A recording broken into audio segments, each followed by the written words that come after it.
Hello friends, welcome back to our channel. आज हम लोग पढ़ेंगे गंगा के प्रवाह तंत्र के बारे में। पिछली वीडियो में हमने पढ़ा था कि गंगा का उद्गम स्थल क्या है और गंगा कैसे गंगा बनी, क्योंकि वो तो गंगा के रूप में निकलती ही नहीं थी, वो दो नदियों का मिलन से बनी है। दो नदियां नहीं, हम लोग कह सकते हैं कि बहुत सारी नदियों के मिलन से वो गंगा नदी बनी है, जो कि देवप्रयाग से बनी है। संतोपंथी वाणी से निकलने वाली धौली गंगा और कामेथी वाणी से निकलने वाली विष्णु गंगा, जो कि एक जगह पे आके मिलती है और उसे हम लोग विष्णु प्रयाग कहते हैं। फिर इन दोनों नदियों के मिलन से जो नदी बनती है वो अलकनंदा है और वो आगे बढ़ती है और इसमें बाईं तरफ से आकर एक नदी मिलती है जो कि नंदा देवही वाणी से निकलती है और नंदाकिनी नदी है। और जिस जगह पर ये मिलती है उन्हें हम लोग नंद प्रयाग कहते हैं। फिर अलकनंदा नदी आगे बढ़ती है और फिर बाईं तरफ से एक और नदी आकर इसमें मिलती है जिसे हम लोग पिंडार नदी कहते हैं, जो पिंडारी हिमानी से निकलती है। इसे कर्ण गंगा नदी के भी नाम से जाना जाता है और इस जगह को, जिस जगह पे इनका मिलन होता है, उस जगह को हम लोग कर्ण प्रयाग कहते हैं। फिर आगे बढ़ते हुए मंदाकिनी नदी आगे बढ़ती है और इसमें दाहिनी तरफ से आकर एक नदी मिलती है जिसे हम लोग मंदाकिनी नदी कहते हैं और ये जहाँ मिलती है उसे रुद्रप्रयाग कहते हैं। और फिर आगे बढ़ते हुए इसमें दाहिनी तरफ से ही भागीरथी नदी मिलती है और जहाँ पे भागीरथी नदी और अलकनंदा नदी मिलती है उसे देवप्रयाग कहते हैं। ये तो पिछली वीडियो का रिवाइज हुआ और इस वीडियो में आज हम लोग पढ़ते हैं कि गंगा का प्रवाह तंत्र क्या है, यानी गंगा की सहायक नदियां कौन कौन सी है जो मिलकर गंगा का प्रवाह क्षेत्र बनाती है। तो चलिए आज इस वीडियो में हम लोग पढ़ते हैं गंगा के प्रवाह तंत्र के बारे में। चलिए तो इस वीडियो में हम लोग आगे बढ़ते हैं और देखते हैं कि गंगा का प्रवाह क्षेत्र और प्रवाह तंत्र क्या है। सबसे पहले जब देवप्रयाग से गंगा आगे बढ़ती है तो इसमें दाहिनी तरफ से नदी आकर मिलती है। सबसे पहले हम लोग दाहिनी तरफ की नदियों के बारे में पढ़ते हैं, फिर हम लोग बाईं तरफ की नदियों के बारे में पढ़ेंगे। इसमें दाहिनी तरफ से जो सबसे पहली नदी आके मिलती है वो है यमुना नदी। और आइए हम लोग जानते हैं कि यमुना नदी का उद्गम स्थल क्या है और यमुना नदी कहाँ पर गंगा में अपना जल विसर्जित करती है। तो देखिए, यमुना नदी जो है वो सबसे पश्चिमी और लंबी नदी है, यानी यमुना नदी जो है वो गंगा नदी की सबसे पश्चिमी और सबसे लंबी नदी है। यमुना नदी में सबसे पहले अपना जल प्रवाह करती है और ये सबसे बड़ी नदी भी है। यमुना नदी की भी सहायक नदियां हैं, इसलिए इसे सबसे पश्चिमी और सबसे लंबी नदी कहा जाता है। इसका उद्गम क्षेत्र जो है, यमुना नदी का उद्गम क्षेत्र वो यमुनोत्री हिमनद बंदरपूछ श्रेणी हिमालय पर है, यानी हिमालय पर बंदरपूछ श्रेणी हिमालय पहाड़ है, पहाड़ियों में बंदरपूछ श्रेणी है, उस श्रेणी में यमुनोत्री नामक हिमनद है, यानी ग्लेशियर है। उस ग्लेशियर से यमुना का उद्गम होता है और ये जो है 6,613 किलोमीटर ऊंचाई पर स्थित है, यानी ये यमुनोत्री ग्लेशियर जो है हिमालय पर वो 6,613 किलोमीटर की ऊंचाई पर स्थित है। इसका संगम जो है वो प्रयागराज यूपी में गंगा से होता है, यानी यमुनोत्री ग्लेशियर सबसे पश्चिमी और सबसे लंबी नदी है और ये 6,613 किलोमीटर की ऊंचाई पर स्थित है और इसका संगम जो होता है गंगा नदी में वो प्रयागराज यूपी में होता है। इसका संगम स्थल प्रयागराज यूपी है, यमुना नदी और गंगा नदी का संगम स्थल। और यमुना नदी की भी बहुत सारी सहायक नदियां हैं, जिसमें हम लोग दाहिनी तरफ की सहायक नदियां जो है वो है चंबल, काली सिंध, बेतवा और केन। चंबल, काली सिंध, बेतवा और केन, ये चार जो है वो यमुना नदी की दाहिनी तरफ की सहायक नदियां हैं। और इसमें बाईं तरफ की भी सहायक नदियां हैं, हिंडन और छोटी छोटी नदियां हैं जो यमुना नदी की बाईं तरफ की सहायक नदियां हैं, जैसा इसमें मार्क किया हुआ है। ये यमुना नदी की सहायक नदियां हैं और यमुना नदी जो है वो गंगा की सबसे लंबी सहायक नदी हुई। अब हम लोग दाहिनी तरफ की ही दूसरी नदी के बारे में पढ़ते हैं जो गंगा नदी की सहायक नदी है। ये है सोन नदी, यानी ये सोन नदी। सोन नदी का जो उद्गम स्थल है वो अमरकंटक का पठार है, यानी सोन नदी जो है वो अमरकंटक के पठार से निकलती है। यहाँ सबसे पहले इसका उद्गम होता है। संगम जो है वो आरा के समीप रामनगर दानापुर में होता है, यानी ये सोन नदी का जो उद्गम स्थल है जो गंगा नदी की दाहिनी तरफ की सहायक नदी है उसका जो संगम होता है रामनगर दानापुर में होता है। दानापुर पटना के पास है, बिहार में है, हम लोग जानते हैं। रामनगर दानापुर, दानापुर में सोन नदी और गंगा नदी का मिलन होता है, यानी सोन नदी इसमें अपना जल विसर्जित करती है। और सोन नदी जो है यहाँ सबसे ज्यादा बालू का खनन होता है, जिसमें बिहार में बालू की आपूर्ति होती है, वहाँ सबसे ज्यादा बालू का खनन होता है वो सोन नदी से होता है। तो जब बिहार स्पेशल में पूछा जाए कि सबसे अधिक बालू का खनन किस नदी के तट से होता है, तो सोन नदी के तट से होता है। अब इसकी जो अगली सहायक नदी है जो दाहिनी तरफ से इसमें आकर मिलती है वो पुनपुन नदी है, और ये फतुहा पटना में अपना जल विसर्जित करती है गंगा नदी में। ये तो हो गई दाहिनी तरफ की नदियां जो गंगा में आकर अपना जल विसर्जित करती है।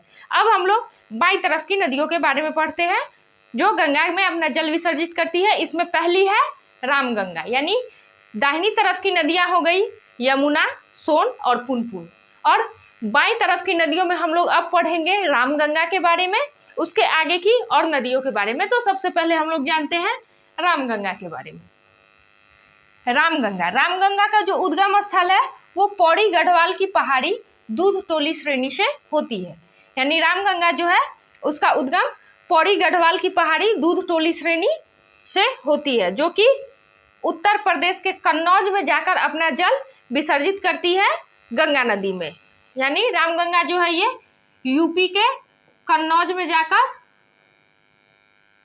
यूपी के कन्नौज में, कन्नौज नाम की जगह है यूपी में, कन्नौज डिस्ट्रिक्ट, वहां पे अपना जल विसर्जित करती है रामगंगा गंगा नदी में, और वहां जाके इनका संगम हो जाता है। और इसका उद्गम स्थल पौड़ी गढ़वाल की पहाड़ी दूध टोली श्रेणी में है और संगम उत्तर प्रदेश के कन्नौज में है। अब दूसरी जो नदी है जो बाईं तरफ से आकर गंगा में अपना जल विसर्जित करती है वो नदी है गोमती नदी। और गोमती नदी दूसरी नदी है जो बाईं तरफ से आती है। इसका संगम स्थल जो है देखते हैं। सबसे पहले तो हम लोग गोमती का उद्गम देखते हैं। गोमती नदी का उद्गम क्षेत्र है गोमतताल, फुलहर झील, पीलीभीत, उत्तर प्रदेश।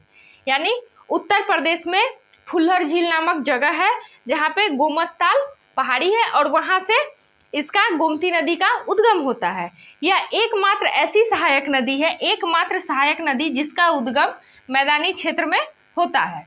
यानी गोमती नदी गंगा की एकमात्र ऐसी सहायक नदी है जो पहाड़ी क्षेत्र में ना होकर इसका उद्गम स्थल मैदानी क्षेत्र में होता है, और संगम गाजीपुर यूपी में होता है। यानी गोमती नदी जहां अपना जल गंगा में विसर्जित करती है ये गाजीपुर उत्तर प्रदेश में अपना जल विसर्जित करती है। अब गंगा नदी की अगली जो बाईं तरफ की सहायक नदी है वो है घाघरा नदी। घाघरा नदी, घाघरा नदी दो नदियों के मिलन से बना है। यानी घाघरा नदी एक घाघरा है और उसमें शारदा नदी अपना जल विसर्जित करती है। शारदा नदी जहां ये जल विसर्जित करती है घाघरा में, इस जगह को हम लोग बहराइच बोलते हैं। बहराइच, बहराइच नामक जगह पे घाघरा में शारदा अपना जल पहले विसर्जित करती है और उसके बाद घाघरा नदी गंगा में अपना जल विसर्जित कर देती है। तो आइए सबसे पहले हम लोग दो नदी, घाघरा नदी के बारे में जाने। घाघरा नदी दो नदी का मेल सरयू तथा शारदा नदी, सरयू तथा नहीं सरयू या शारदा नदी, यानी सरयू को ही शारदा नदी कहा जाता है। इसका उद्गम स्थल जो है वो मिलाम हिमनद नेपाल हिमालय में है। यानी हिमालय हमारा कहाँ स्थित है? नेपाल में, ये हम लोगों को पता है। और नेपाल में मिलाम नामक हिमनद है हिमालय पर, उस हिमनद से शारदा नदी का उद्गम होता है। और शारदा नदी को हम लोग नेपाल में गौरी गंगा के नाम से जानते हैं। यानी नेपाल में शारदा नदी को गौरी गंगा के नाम से जाना जाता है। और शारदा नदी बहराइच में घाघरा से मिलन होता है। यानी बहराइच नामक स्थान पे शारदा नदी अपना जल जो है वो घाघरा में विसर्जित करती है, और घाघरा नदी जो है वो छपरा बिहार में अपना जल गंगा में विसर्जित कर देती है। यानी इसमें दो मिलन स्थल है। शारदा नदी का मिलन स्थल बहराइच में है घाघरा से, और घाघरा नदी का मिलन स्थल छपरा में है बिहार में। और शारदा नदी को हम लोग गौरी गंगा के नाम से नेपाल में जानते हैं, जो नेपाल से ही उद्गम होती है और गौरी गंगा के नाम से जानी जाती है। और उसके बाद बाईं तरफ की अगली नदी जो है वो गंडक नदी है, जो कि गंगा में आकर अपना जल विसर्जित करती है। और अब यहाँ घाघरा नदी के बाद अगली नदी जो है वो है गंडक नदी, जो गंगा में अपना जल विसर्जित करती है। तो आइए देखते हैं गंडक का उद्गम क्षेत्र और मिलन क्षेत्र। गंडक नदी भी दो नदी धाराओं से मिलकर बनी है, एक काली गंडक और दूसरी त्रिशूल गंडक। यानी ये गंडक नदी एक नदी धारा से ना बनकर दो नदी धारा से बनी हुई है। ये हुई काली गंडक, काली गंडक, और दूसरी हुई त्रिशूल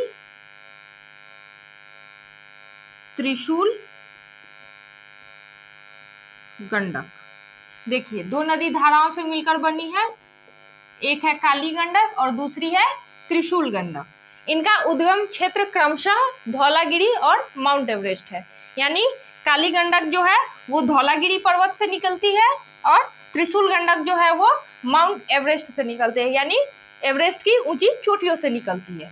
और इनका बिहार के चंपारण जिले से मैदान में प्रवेश होता है। यानी जब ये दोनों पर्वतों से निकलती है, धौलागिरी पर्वत और माउंट एवरेस्ट से, तो बिहार के चंपारण जिले में ये पहली बार मैदानों में प्रवेश करती है। इससे पहले ये पहाड़ी क्षेत्रों में ही बहती है और नीचे उतरते हुए बिहार के चंपारण जिले में मैदानी प्रवेश कर जाती है और सोनपुर हाजीपुर में आकर ये अपना जल गंगा में विसर्जित करती है। यानी इनका जो ये संगम क्षेत्र है वो सोनपुर हाजीपुर है, हाजीपुर, जिसे हम लोग कोन्हारा घाट के नाम से जानते हैं। वही नजदीक के क्षेत्र में ये सोनपुर हाजीपुर में ये अपना जल विसर्जित करती है गंगा नदी में। यानी कोन्हारा घाट के पास दो नदियों का मिलन है, गंडक नदी और गंगा नदी। और इसी क्रम में आगे बढ़ते हुए अब हम लोग देखते हैं कोसी नदी को, जिसे हम लोग बिहार का शोक भी कहते हैं। कोसी नदी जो है वो बिहार का शोक कहा जाता है, क्योंकि इसकी बहने की कोई एक निश्चित धारा नहीं होती।